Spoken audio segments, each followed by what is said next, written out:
Back at the start of the 1990s, when my father's memory was deserting him and he was coming to feel more and more isolated in the world, I drove him and Mom from Ithaca, where they had lived for many years, down to North Carolina, where he would die in a couple of years. Combination of dementia and Parkinson's, and most likely a simple lack of the will to live. We had made the drive before several times, but this was the last time, and his memory was seeping away. Mom and I sat in the front seat and carried on conversations, and sadly, but inevitably, we came to almost ignore him in the back because he couldn't enter into the conversation, and he seemed to be invisible. At one point, we were driving down through Virginia on Interstate 81, and as we approached Roanoke, we stopped and called my friend Raymond Lawrence. He was as economical as my own mother in terms of motels we could stay at and places we could eat. As for some place to eat, he said, I know just the place. I go there often myself. The food is good and it's cheap. You'll like it. It's a kind of cafeteria place. It's called the K&W. He said, I'll be thinking about where you can stay in the meantime, and I'll come up with some ideas. I might make a few calls. I know there are some cheap motels out by Highway 81. We met him at this K&W place. The food was good. Mom approved. Good food, cheap. We had pieces of pie at the end. I might have had my first piece of chess pie in my life. Raymond was very good with Dad. He was patient. He wasn't patronizing. He spoke with him about things he realized Dad could speak about then, things in the present, things we could see in the cafeteria. He didn't ask him about his past, his career, his life in India, things that were way back in his memory that were impossible to retrieve. He just dealt with things Dad could accommodate. And that was good. He brought Dad out just a little bit. I admired him for being able to do that. Earlier in the day, we had been driving down 81 and had passed through on this broad interstate these banked areas along the side of the road that had vast arrays of poppies growing there. Banks of poppies. And Mom and I commented to each other about the poppies. My mother loved flowers. I didn't even know they were poppies until she identified them for me. And the word poppy came up several times. We didn't comment on them to Dad, but he was listening. I overheard him a while later, and this was long before we got to Roanoke. I overheard him muttering to himself, talking with himself, with his own memory, with his own mind, rattling around, trying to find words for his own satisfaction. Little phrases like, between the crosses, we are the dead. Between the crosses, row on row. Little bits that meant nothing to me. Little fragments. Loved and were loved, and now he was looking. He got these little fragments and he was putting them in order, and it seemed like maybe it was poetry of some sort, something he had once memorized and now couldn't piece together anymore. And of course it was the John McCrae poem, In Flanders Fields. In Flanders fields the poppies grow, between the crosses row on row that mark our place. And in the sky the larks, still bravely singing, fly, scarce heard amid the guns below. We are the dead. Short days ago we lived, felt dawn, saw sunset glow. Loved and were loved, and now we lie in Flanders fields.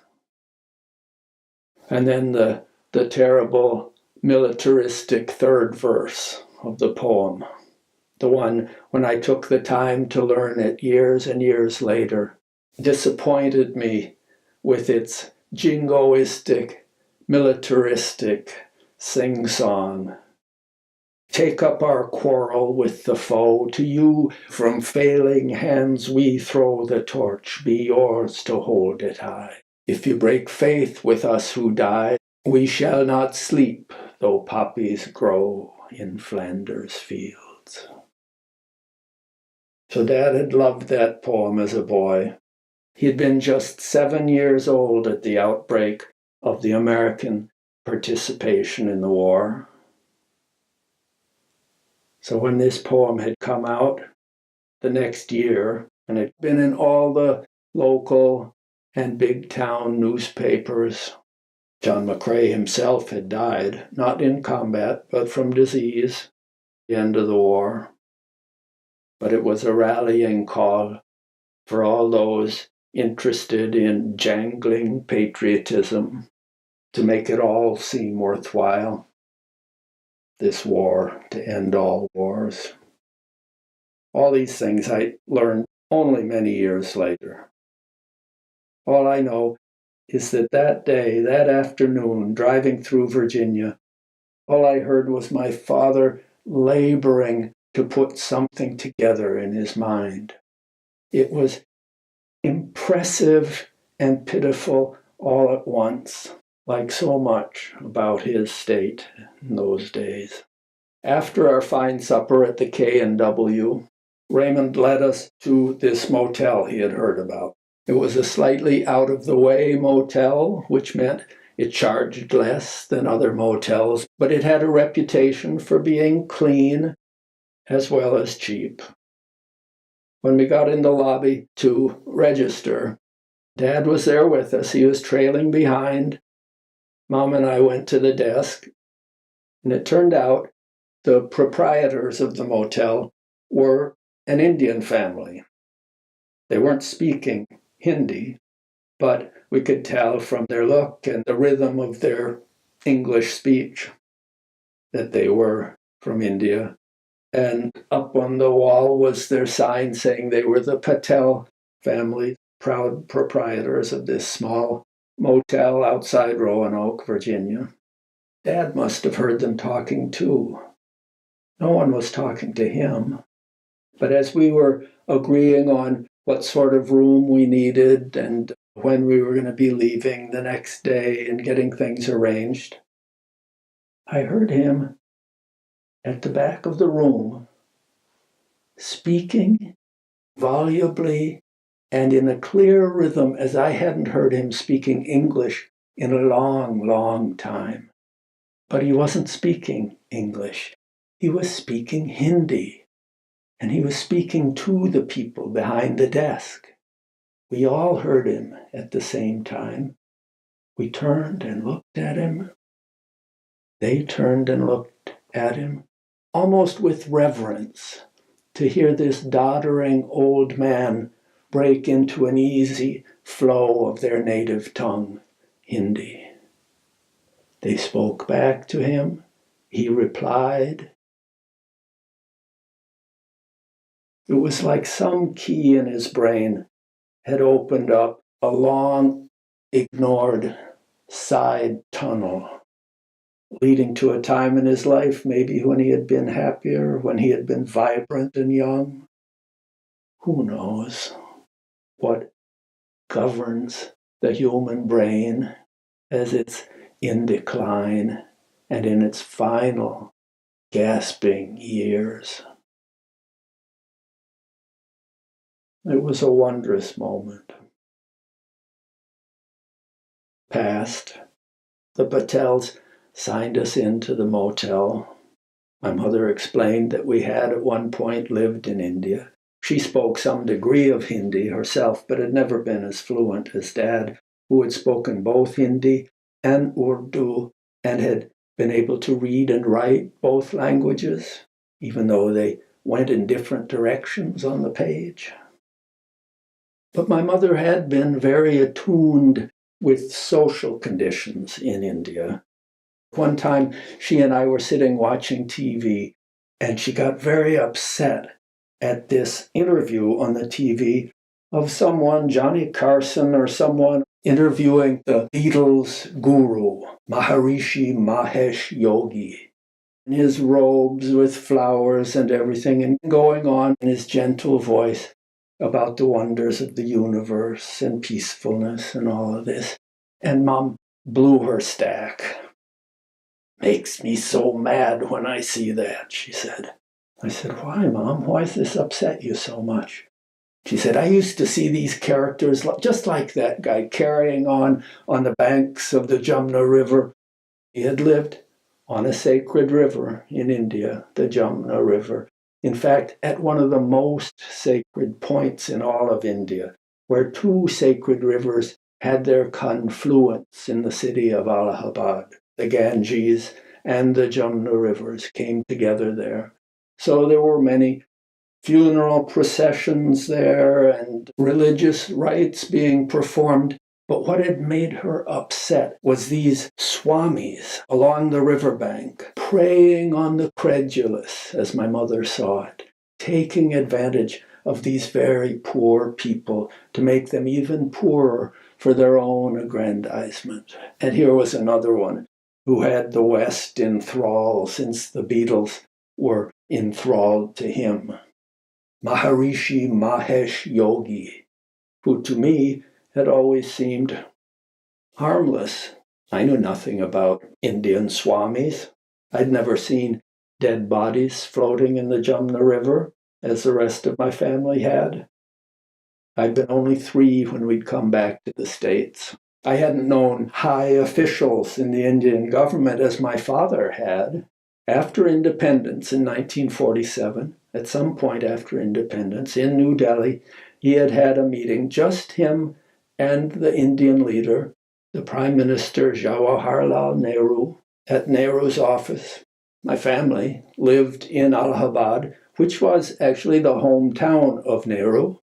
His father, Motilal Nehru, had been a lawyer before him. They'd been a wealthy family in Allahabad. Nehru had spent some years in jail, in the Naini jail, not far from where we had lived. When Dad told me about this meeting with Nehru, just the 2 of them in the office, because Dad was the head of the Agricultural Institute of Allahabad at the time. He had good reason to go and consult with Nehru. The 2 of them sat and spoke for a while. I said, "What was that like, Dad?" This was back when Dad still had all his brain power, which was considerable. He said, "Well, it was interesting. He was a very cultured, educated, intelligent man, but he had a snobism I hadn't been aware of. Now he was in the seat of power. He wasn't a member of the colonial society that had the boot of Britain at its throat anymore. And he enjoyed that independence. One thing he did when we were meeting," Dad said, "was he had a red rose, and he kept it tucked in his clothes in a buttonhole. But every now and then he would absent-mindedly remove it and hold it under his nose." "What was that supposed to mean?" I said. "Well," said my father, "what I took it to mean was that he was telling me, without having to tell me, that I was a Westerner, I ate meat, and I smelled bad because I was a meat eater and a Westerner." He wouldn't ever have said that aloud. He was a diplomatic man in many ways, but he was saying he didn't like the smell of these other people he had to meet, and so he compensated for that smell by having a sweet red rose he could sniff at every now and then. And in his years at the Agricultural Institute on the Jumna River, my father was in correspondence over time with a number of people high in the culture of the USA who would pass through and would stay with him in our house, bungalow number 1, from time to time, and high personages in India. Years after both my parents died, in going through their boxes and boxes of old letters and effects, I came across a number of letters and cards they had received with signatures of most revered and famous Indian citizens. The most unlikely of these was an actual letter that had arrived, a 2-page letter that had arrived from Mohandas Gandhi himself, Gandhiji, asking if the Agricultural Institute would take on a helper of his, a gardener, who wanted to learn techniques for raising his plants and crops more efficiently. There were notes from other people as well. That was my father. He had been in this high stratum of the world, intellectual and political. And now he was reduced to a little trembling old man who was trying desperately to put the words of a patriotic poem from his youth back together again. And that's how life is. Now I read that poem and don't quite approve of it the way it ends. But I love that poem more than any other because it has such a link to Dad. In Flanders fields the poppies grow between the crosses row on row that mark our place, and in the sky the larks still bravely singing fly, scarce heard amid the guns below. We are the dead. Short days ago we lived, felt dawn, saw sunset glow, loved and were loved, and now we lie in Flanders fields. Take up our quarrel with the foe. To you from failing hands we throw the torch. Be yours to hold it high. If you break faith with us who die, we shall not sleep, though poppies grow in Flanders fields.